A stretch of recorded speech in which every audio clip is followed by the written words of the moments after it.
Namaste everyone. In today's video, we're going to focus on Muni Patanjali's Yoga Sutra 4.23. Now in this Yoga Sutra, Muni Patanjali is explaining to us how the Chitta becomes an exact replica of the Purusha, and because of that quality, the Chitta is able to now realize the Purusha due to its complete sameness or identicalness with this Purusha. So let's take a good look at this particular sutra, start breaking it up word by word and understanding it a little bit better. The sutra itself goes, Drashtri Drishyayo Paraktan Chittan Sarvartham. Alright, so this is the sutra itself. As you can see, we're just pronouncing the words as is and we're not chanting it yet. If you were to chant it, the flow would be pretty different, but this is just to get used to the way the sutra sounds and what each of the syllables sound like. Now, moving to all the words, let's start breaking them up step by step and understanding what each of the words stand for. So the first word that we have here is drashtra or drashta. Now this essentially is indicating to us the seer or the witness principle or the Purusha. Then comes the Drishya. Now Drishya is that which is seen, that which is perceived. It's usually referring to the rest of creation. Anything that the Chitta is receiving from outside is known as the Drishya or the larger creation of Prakriti. Then coming to the next word, we have Uparakta. Now Uparakta means to be colored by something or particular subject or object, to be influenced by or to be in the ambit of that particular object. Then coming to the next word, we have Chitta. Alright, so Chitta, pretty simple. We've been studying it since the first sutra. So it is the consciousness principle and we're going to understand even deeper what it's saying here. And then we have Sarvartha. Now Sarvartha is made up of two compound words, Sarva, which means all, and Artha, which means purpose in this case. So all knowing, all purposeful, all powerful really is what this word is trying to say. So now that we have each of these meanings, let's take a look at what exactly is the sutra trying to tell us.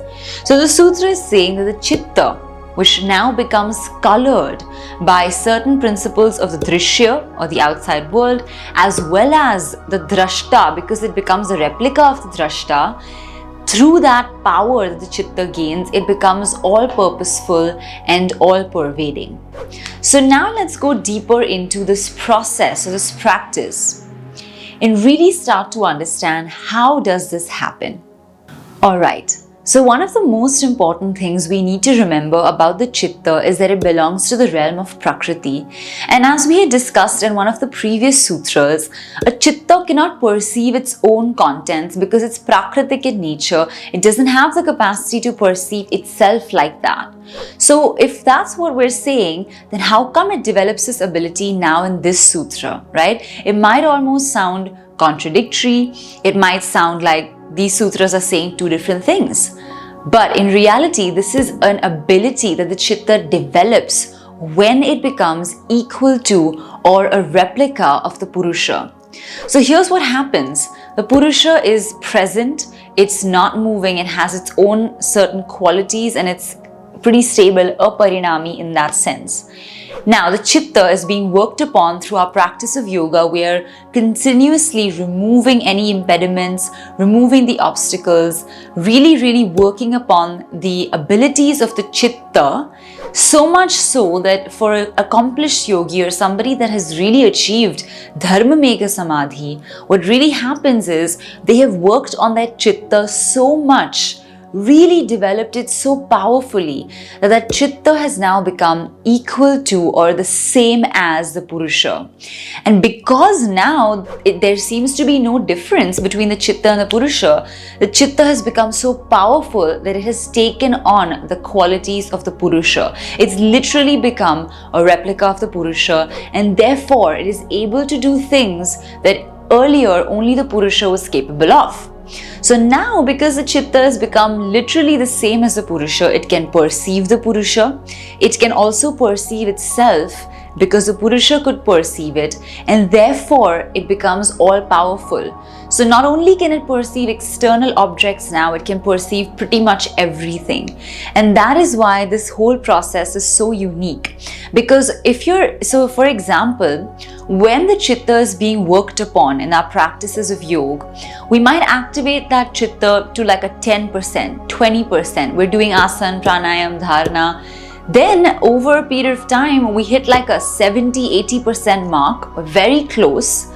But it's only when you reach 100% capacity that you and the Purusha, or rather the Chitta and the Purusha are the same. It's like, okay, mission accomplished, it's the same now. Until then, each one of us is just in a mode of work in progress. Today my Chitta is 10% like the Purusha, tomorrow 20, 30, 40, but it's an ongoing process.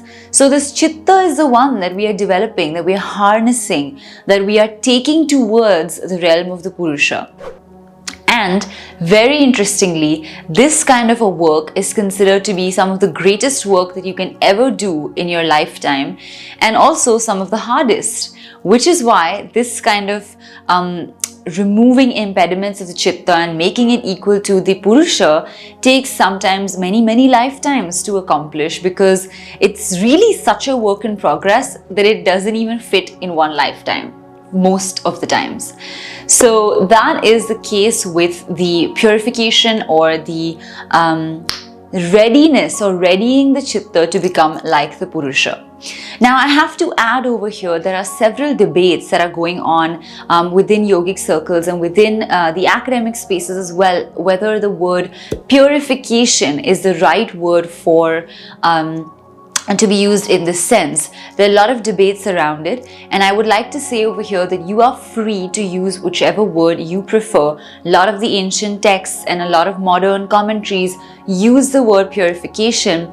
I personally really respect the Prakritic realm also. I don't think the Prakritic realm is impure. So I personally try not to use the word purification. But since this is, just communication of information, I am using the word because it's represented in the books. But personally, I would say that the more we can just say maybe removal of certain obstacles, or just making the Chitta more like the Purusha, the easier it will be.